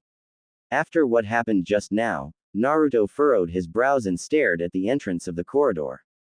Naruto. A girl's bright and melodious voice starkly contrasted with the death and blood. Her jade-like neck moved with her Sakura pink hair, so white it was almost dazzling. Sakura walked out from the hallway with a smile, waving at Naruto from afar. The post-rain golden sunlight filtered through her hair. Following behind him were two people, the lazy Kakashi and the icy-faced Sasuke.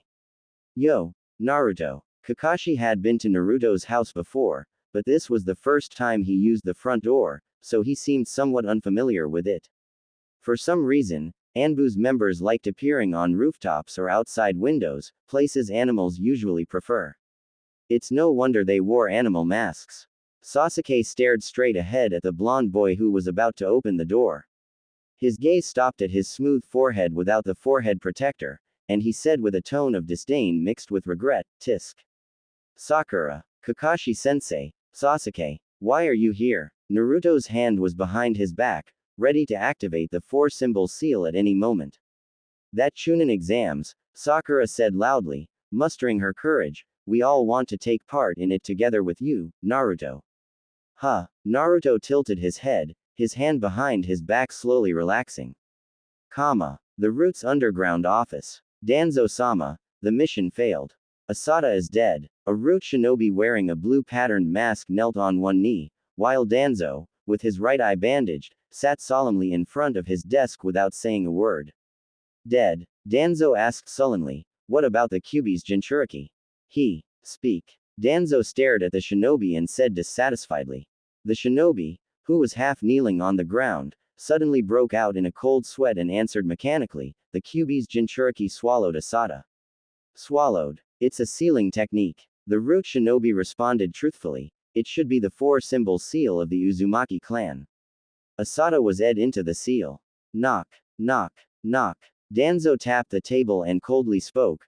Go tell Sandaime that the Jinchuriki qualification test experiment has failed and the target exceeds the Root's containment value. Temporarily set the violation level to 7. In the Root, everyone had to obey Danzo's orders absolutely and never ask any questions. The Root shinobi acknowledged the command and disappeared immediately. On the other side, Sandaime was smoking his pipe with a serious expression, his brows tightly furrowed. He was looking at two reports on his desk. One report was the mission failure test result from Root, and the other was a collective request submitted by Team 7 to restore Naruto's eligibility for the Chunin exams. The form not only contained requests from Sakura and Sasuke but also an unexpected accountability statement from Kakashi, complete with handprints and signatures. Hokage-sama, the Hokage's guard, Rado, stood by with a similarly grim expression. The power of the Jinchuriki has already exceeded the village's control. It hasn't reached that point yet. Sandaime exhaled a puff of white smoke. His face was withered like tree bark, but his eyes were sharp like a hawk's. Kakashi mentioned Naruto's jutsu in the mission report from the Land of Waves, describing it as scorching lava. That's a fusion of earth and fire chakra attributes into lava release, used by Yonbi's Jinchuriki from the Land of Earth. Yonbi, Jinchuriki. Rado was a little surprised. How could Naruto use the jutsu of the Yonbi's Jinchuriki from the Land of Earth? I don't know. Sandaime said seriously. I initially wanted to test whether Naruto had been replaced by someone else in the Land of Waves, possibly by the recently appeared self-proclaimed shinobi god. Naruto's recent behavior is very strange, with inexplicable wealth and power, but only the members of the Uzumaki clan can use the four-symbol seal, and only Naruto can contain the Kyuubi. As he spoke, Sandaime let out another helpless sigh, closed his eyes and gave instructions, order the Anbu to cease the surveillance on the Jinchuriki. But, Hokage-sama, wouldn't it be too dangerous if the Jinchuriki is not supervised? After all, Rado looked at the report from the root, where it clearly stated. Violation level 7. Hokage-sama, there are only 10 violation levels, right? Rado swallowed hard, but even Kyuubi's danger level is only 6. The 4 symbols seal is a very dangerous sealing technique that can seal the Kyuubi and even any object. Sandaime explained in a deep voice. The people at Root always like to exaggerate the facts and always ignore individual human beings. But humans have emotions, and weapons can be controlled. Sunshine, flowers, bonds of friendship, budding love, recognition from the village, these are the best ways to contain a weapon. The summer is hot and the cicadas are chirping. Ah, Naruto yawned sleepily while squatting on the tree. Kakashi had promised him a personal training session, but the sun was already high in the sky and he still hadn't shown up. Just as Naruto was contemplating ditching the session, Kakashi finally arrived. Yo, Naruto. Kakashi greeted with a cheerful smile, looking up at Naruto in the tree without any hint of guilt for being late. Are you wearing your forehead protector properly? Yes. That's good. The forehead protector is the lifeblood of a shinobi. Kakashi explained with a smile. Especially during missions, shinobi will only take off their forehead protectors when they die. So normally, shinobi won't take the initiative to take off their forehead protectors, as it's not auspicious. Nay, Kakashi-sensei. Has Hokage-sama agreed to me taking the Chunin exams? Naruto asked hesitantly. He agreed. Really? Of course it's true. Kakashi's eye narrowed into a line with a smile. Otherwise, why would I ask you to do special training? You have just become a genin and need further guidance from a jonin before you can handle the Chunin exams. Sakura and Sasuke have already completed their training, and now it's just you, Naruto. Alright, Naruto, don't be happy so early. Kakashi glanced at Naruto with one eye and warned, training can be very tough. It's okay, Kakashi-sensei, I can handle it. Naruto said excitedly, let's start right away. To be honest, he didn't want to train at all. However, considering that his recent antics had attracted the Root, Naruto decided to restrain himself a bit. Okay. Then go report to Guy-sensei. Kakashi said with a cough. What? Naruto was dumbfounded. Training with Might Guy. Oh my god, there's outsourcing in this world too. Cough, cough, the only area you need to improve is taijutsu. Kakashi scratched his head and said seriously, Sakura also completed her training with the medical team. Huh, Naruto held his head, giving Kakashi a bewildered look, similar to Psyduck's confused stare, not fully trusting what he was saying. Alright, I'm quite busy, you know that. Naruto. Watching Naruto leave, Kakashi stood with his hands in his pockets. The image of Sandaime's old face, standing in front of the window, smoking a pipe and talking, flashed through his mind. The original purpose of the Jinchuriki is to protect the village, Kakashi. It's not a good thing for Naruto to be too powerful. One more thing, Jiraiya has returned to the village. Kakashi, after the training, leave Naruto to Jiraiya. The decision was already made, and Kakashi had no room for objections. After standing in the sunlight for a while, Kakashi soon turned around and left as well. Yuhu. The blue beast of Konoha is here. Burn. Youth.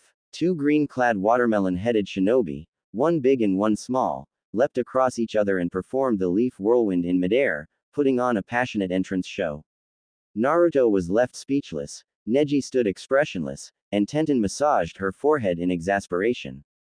Initially, it was Guy who insisted on having Lee assist him in making an impression on Naruto, resulting in this cringe-worthy scene. After landing, Guy approached Naruto and asked with his big white teeth showing. So, Naruto, how was that? Cool, right? Super cool. Please teach me taijutsu, Might Guy-sensei. Naruto, I like kids with a keen eye like you. Guy laughed heartily, crouching down, his dazzling white teeth reflecting the light. Neji, unable to stand it anymore, turned and left. He usually trained alone, and Guy would occasionally give him guidance on taijutsu. Tenten smiled at Naruto, waved, and left as well, considering she had already introduced herself. Yosha. Guy shouted enthusiastically, looking at his disciple Lee and Naruto, and then said, run 500 laps around Konoha. If you can't finish it, do 501 finger push-ups. What else could Naruto say? He could only comply tearfully. Wait, Naruto, do you know the secret to becoming stronger in taijutsu? Guy suddenly asked. Hearing this, Naruto was stunned for a second. Why was I being tested out of the blue? Is it hard work? Naruto asked tentatively. No. Guy raised his index finger and shook it, then he magically took out a green, tight-fitting outfit from his pocket. What the hell? Staring at the bright green outfit, Naruto gulped and looked up to the sky with tears in his eyes. I'll wear it. The suffering and mental damage don't matter. Just grit your teeth and do it for the sake of cool taijutsu. Just go for it. I don't believe that I can't trigger the system options. So, after running 500 laps, Naruto was exhausted, with his eyes vacant, also muttering strange words like Halloween. Naruto, how are you? Guy asked as he looked down at Naruto, who was lying on the ground foaming at the mouth. Guy-sensei. Lee, standing nearby, said energetically. Naruto must have comprehended the power of youth. Exactly. In response, Naruto stretched out his trembling hand and tried to shout for help, with his thumb half clenched and turned outward as if he was giving a thumbs up. Upon seeing this, both Guy and Lee's faces tensed instantly. After they glanced at each other for a moment, they hugged each other with tears in their eyes. Lee, Naruto is the true spirit of passionate youth. Guy shouted with tears in his eyes, it's so touching. Sensei, I will definitely surpass Naruto. Yes, let's start now, Guy said, pointing ahead with great pride. Walk 500 laps around the village on your hands. If you can't do it, it will be 3,000 push-ups. Under the setting sun, the large and small blue beasts of Konoha walked away on their hands, leaving Naruto lying on the ground, who was already thinking about dinner. There was the sound of footsteps, and suddenly, Naruto felt someone stopped beside him and he opened his eyes to look. It was late in the evening, but that familiar blonde hair stood out. Ino, who has the same hairstyle as Deidara's, leaned over and looked at Naruto with a frown, as if she was hesitating about something. Naruto suddenly opened his eyes, which startled her directly. Ah, the corpse is alive. Damn it, I'm not dead. Naruto shouted angrily. The red sunset clouds painted half of Konoha with a fiery hue. Ino's face was tinged with a bashful red, making her look a bit shy. What are you wearing? Ino asked with disgust. Training gear. That green color is so gross. Just shut up. Naruto was speechless. Of course he knew that the clothes were tacky, but even after he had gone to such lengths, there's still no response from the system. Damn it. Stupid system. Ding. A mechanical voice suddenly rang out, and Naruto's expression changed.